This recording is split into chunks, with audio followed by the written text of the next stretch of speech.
Who's going to win the league? Who's going to win the FA Cup? Who's going to win the Champions League? No one cares. Who won the window and who lost it? Let's explore. Will, let's start off with the positive, then we'll dive into the negative, then come back to maybe the positive at the end. We'll see. Who have you been presently surprised by? Presently, I'm pleasantly surprised with Leeds United. I think it was a bit doom and gloom going into the summer. Calvin Phillips, that move sort of came a bit out of nowhere for me. I don't know about you, but sort of going Man City makes sense. 45 million, a little bit short, but that was that. Rafinha going, that dragged on for a while, but they got the money and they got the right amount in for those players. So then who are they going to bring in? Tyler Adams, I think, is great, sort of like-for-like replacement. He started the season well. Sinisteri on the wing, he's showing flashes of that in the Cup, now in the league. And then Brandon Arrington as well, had the Chelsea game highlighted that as well. And I just think there's a really good vibe around Leeds. They've bought well, net spend's good. It's just smart business, which you can't say for everyone in this league. Yeah, I think they had some key players that meant so much to them, but they really relied on them, and that was actually part of the problem last year, wasn't it? Whereas this year, it feels like across the board, the quality of Leeds is much higher, isn't it? Well, I think the one player you look at for that is probably Jack Harrison. I think last year he was sort of in the shadows because of how good Rafinha was, whereas this year he's such a balanced act to the way they're attacking. Rodrigo the same as well.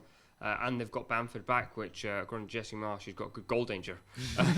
So I think that they're heading in the right direction. They've done the business at the right time. They're not panicking now. I think Leeds fans do want another striker, but I think a big indication for a good window is when the business is done on time. That's a great point, yeah, because I think by getting it done early, it just gives you that chance to really embed it, and that's what Jesse Marsh has done here. You talk about that double pivot with Adams and Rocker. That's really, really strong. They really have totally sort of sorted out that hole that gets left when Phillips isn't there. And when Phillips was injured last year, that was a huge, huge problem for them. So I think Leeds United's a really, really good shout. I'm going to put forward, and I keep putting forward Arsenal as good, but they are doing pretty well right now. I kind of love Arsenal this year. There's two, actually, I was thinking. Now, they've spent a lot, West Ham, and the expectations will rise, but West Ham have improved their squad a huge amount, and there's real competition for places throughout the team now. Up top, I think Antonio, I would expect to see more from him this year. I think it felt like he faded away a little bit, and that was probably down to playing too many games, but also no competition. You know you're going to start, and I'm not saying he's not an exemplary professional, but you need that little bit of competition to go, hang on, this is my spot.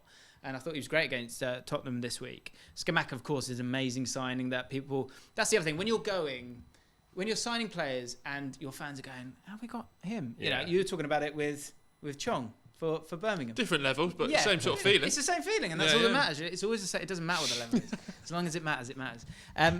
You've got players there, and Paqueta as well is a great signing. And also, keeping Declan Rice is that's the big one, huge for them.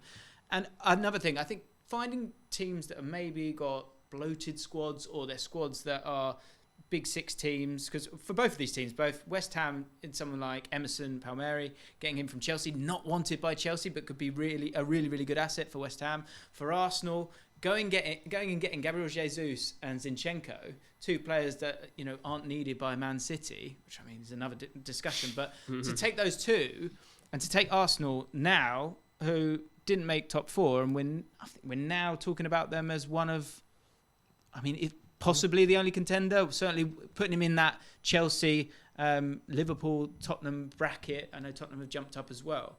I think that the Arsenal business has been very, very impressive. Who have you been impressed with? I've gone with, I think it's an obvious one, but not one that people have talked about much, Man City. I think they let go of Sterling, Zinchenko, Jesus, Fernandinho. I think the first three, actually, Sterling, Zinchenko and Jesus, if you told them at the start of the window they're going to lose them, I think City fans would have been like, oh, we can't afford to lose them.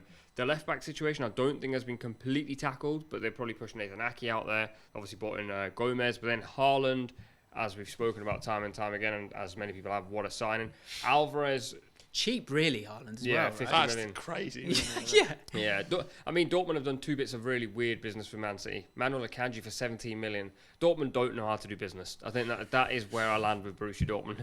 They don't know how to get a good premium for their players.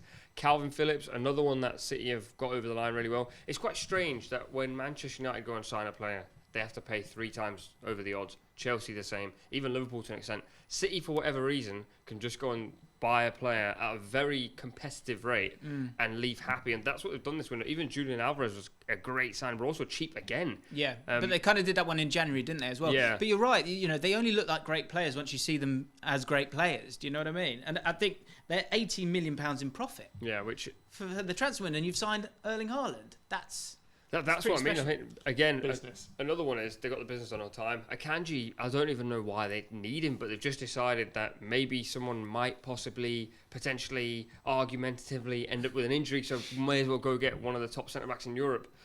So overall, I think they've had an incredible window. 10 out of 10 for me. Like, genuinely, what a good window. And Arsenal were obviously up there for me as well. Another one I wanted to shout out there. It could work, it might not. Southampton. They've signed a lot. You're coming aboard. I arrived to the It's a bit late now. From that first video, you know. That I think the players they've signed, there's lots of unknown commodities, but from what we've seen, they look like they could have a lot of potential. But I think the big one was keep James Ward-Prowse, which is massive for them. Gavin Bazuna's a top keeper. And I've said year after year, their goalkeeping situation needs to improve. Walker-Peters, they kept hold of him. He was meant to go to Chelsea potentially. So I think Southampton have done all right. To stop people being angry, Tottenham, you've had a good window as well. Fulham, you've had a really good window as well late on. I think Fulham will be absolutely fine this year. Quick mention of just how good Brighton are, because I think they've had a terrible window in terms of players that you lost and players that you brought in, yet they still look absolutely fine. Quick one on who's lost the window then. Who do you feel has maybe missed out on the window? I think Leicester absolutely stinking. We sat here doing Premier League predictions and we all said Leicester were in trouble, they needed to do business. And I think the most worrying thing is that Brendan Rodgers is coming out in the press now and saying that in terms of 70 million for Fofana, easy for me to say. That's tough. They can't reinvest. Like they said, the money's not there, so they've gone for You have to say though, that's poor from Leicester, top to and Brendan Rodgers up until now was saying he's not going. So it's Leicester's fault that they're in that situation. It is and it isn't, but I think that they brought in Wout Faes, who me and Jim we're fans. We're big fans. Yeah, we'll tell you more about him later. Yeah. And I just think Schmeichel go in for the dressing room, Fofana go in, Maddison. If it goes the way it's going, you can see him probably going to Newcastle in January. The whole spine's gone. They're bottom of the league. Brendan Rodgers, I think, could walk this season. Yeah, I'd be intrigued to see if Brendan Rodgers sticks. If he's still the manager next summer, that means they're going big in the summer. Yeah. And so in the long-term vision of it, if that is the case and you're going to go, okay, we need to let a few of these go to then really, flush the squad full of starters, then great. But, I mean, you have got good money for Fofana, but it's really hard to say that, isn't it? But you have lost him as well. So I think you're right in Leicester City. Bournemouth as well. I think Parker going, right? Parker going and saying what he'd said. The one thing I would say, if I was Bournemouth, I would say, wait.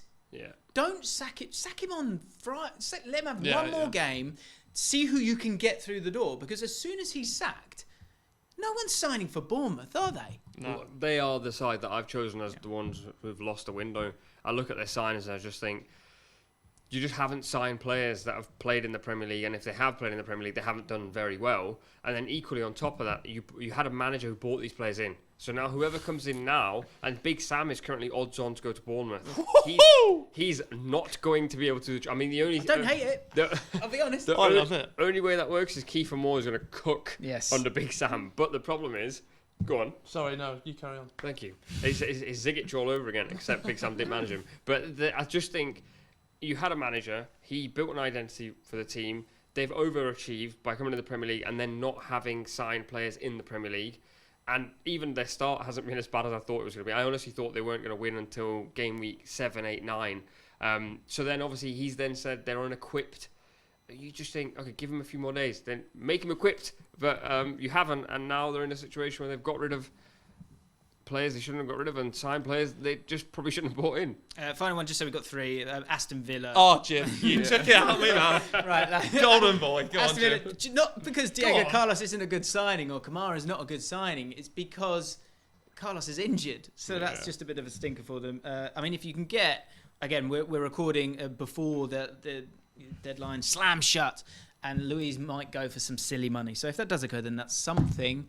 But it just doesn't feel. It hurts, doesn't it? I was trying to raise my hand to get a really good point. Go on, off you go. Finish up. I just think that they've bought not knowing what they're buying for. So Steven Gerrard doesn't know his best 11, so they're just buying, and it's almost a bit like the Chelsea situation where they're just buying and they've got a great squad on paper, but an 11 isn't there. They've got a squad that could have 7 different lineups, play 7 different tactics, and that's the situation they're in. And you're seeing it week on week. So signed poorly. They're in a bad situation. He's delighted. No, Villa fans I'm just the journalist. Stop smiling then. Journalist. So, all right. So winner and loser. We'll finish with that. I'll go first. I think you're right. Man City have won the window, and I think Villa might have lost it. Ooh. That's how I feel. Good. City have won it by miles. Bournemouth have done the complete opposite and absolutely lost it. I did say Leeds, but I'm going to go Man City to come out with profit after signing Haaland's very impressive, and I think I will stick with Leicester because it is doom and gloom, but maybe a little bit of Villa as well. Thanks so much for watching ESPN on YouTube, and for more sports highlights and analysis, be sure to download the ESPN app, and for premium content and live streaming, subscribe to ESPN Plus.